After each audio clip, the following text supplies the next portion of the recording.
Hello everyone, let's get started.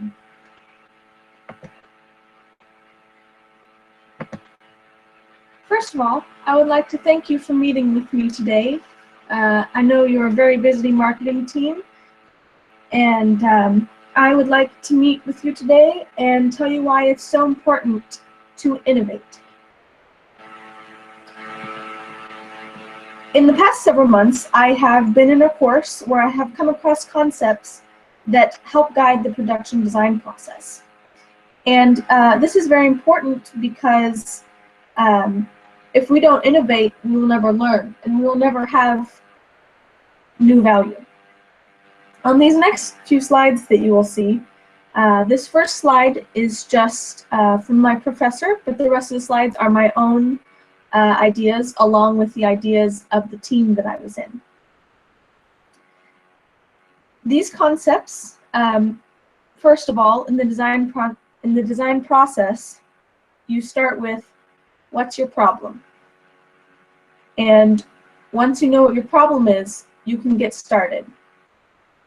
With a problem comes ideas. And I don't know about you, but my first, thought when I have an idea is, wow, I'm the right one. I'm going to show everybody how my job is the best, and I will prove everyone wrong. But through this process, it helps distract from that thought and involves the ideas of more coworkers, and in the end can have a better outcome.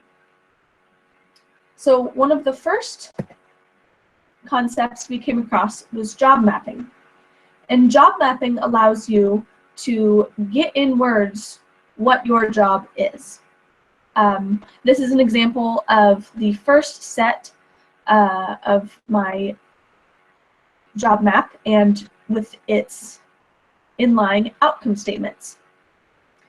Within the income statement, the outcome statements, there's a special language that is to be used, which is the OLIC language, which either is minimize this and then subject, or increase subject. With using only these words, then you are able to increase the likelihood that your job will portray the right aspects that you want it to.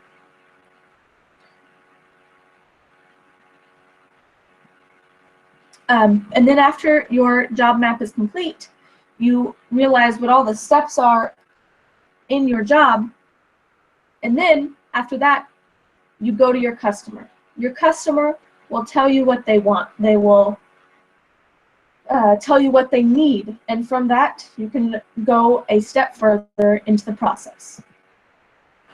Next, we have our innovation metric. And this is another visual we can use that shows the customer versus the community need. And it's also value versus impact.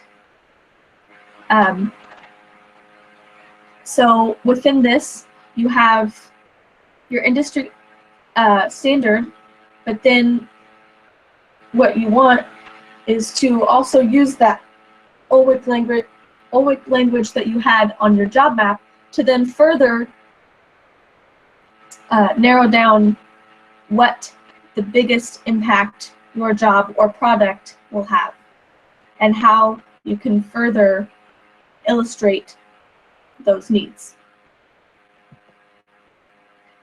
Next, once you have gone through your customers, you can start concepting. Now, of course, everyone has their own ideas about how everything should work, but in reality, you have to prove what you know. You have to show people, you have to talk to people, you have to tell them what's up. So this happens to be an example. We had to make our own mousetrap, and within your concepting, the most important aspects is that obviously not that you are a fantastic artist, but that you are able to explain your concepts instead of just words, but with pictures as well. Obviously, I have a few words on there, but nothing more than 2 words at a time to further explain the process. After concepting, then you go back into your innovation metric and you turn it into what is called the Pew matrix.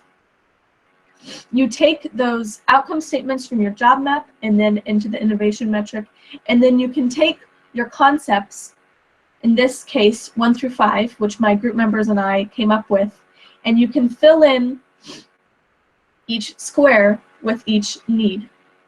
So why the colors? Why not numbers? What is this rating system? Well, with orange, that means it is worse than the industry standard. Blue is the same as the industry standard, and green is possibly better than the industry standard. Why wouldn't you just use numbers?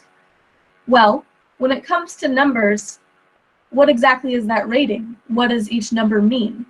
It's harder to pinpoint a specific number on how good an idea is, especially when, you know, of course, you'd always want your own idea above someone else's. But with this concept, it's easier to include the other's ideas because there are 2 outcomes that you can have. You either don't have enough information and then end up having the wrong idea, or you are unable to explain your idea from lack of research. After you have gone through your concepting, then it's time to take it to the 3D realm. Obviously, these are just pictures, but I took my concept from 2 slides before and turned it into a 3D model. In this case, you can just use, I used styrofoam and floral wire, but really you can use wood, blocks, mesh, things around your house to help show what you're doing. In this case, like I said before, it was a mousetrap. So all that happens in my mousetrap, to show it in the 3D way, up on the block on the right, the mouse goes in, and then in the right picture, the mouse makes the trap fall down. And that's all there is to it. So once you go through, of course, your initial innovation metric, and then you rate each product, but then obviously nothing is perfect on the first try. That's why we have more than one concept. You have to go back.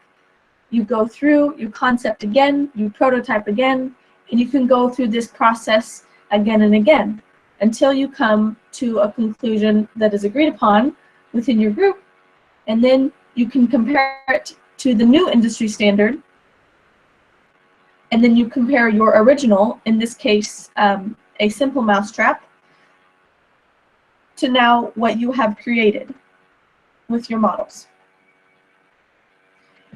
Now that's all very exciting, that whole process, but why is that important, and how does this help you as a team?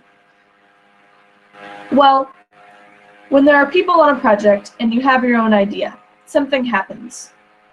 You of course think that your own idea is the best and you want it to be the right one. But through this process, you come through different departments and you have representation from each group in a company that can help you have different perspectives and different ideas that maybe could not have been thought of before, and now they can help build a better product or a better campaign,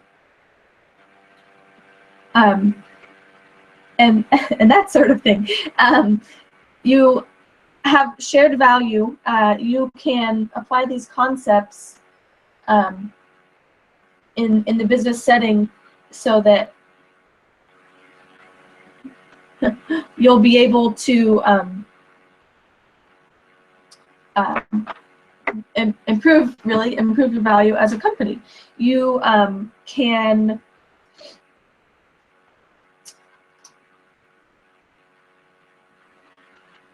sorry, just a moment, my mind had a blink. You can, oh yes.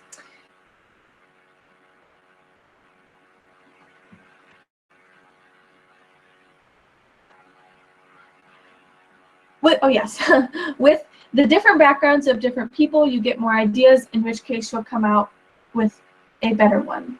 Also, just because an idea is more sustainable does not mean that it'll impact the economic value that you have on the company. Just because you spend more time on a product doesn't mean it will, just because there was more time spent on it. And I would like to mention a quote that was in the article Innovating for Shared Value by Mark Fitzer, Valerie Boxett, and Mike Stamp. To create social and business value, all 5 ingredients, social purpose, a defined need, measurement, the right innovation structure, and co-creation are essential. That quote goes along with its entire process, because first you have your purpose. What is the idea? What is your problem? Along with your defined need. And that's where you start coming up with your solutions, your measurements, the matrices to help define what is better and what is not. And then with that whole structure and the input from other members is how you will improve. Anyway, thank you for your time, and I will see you next time.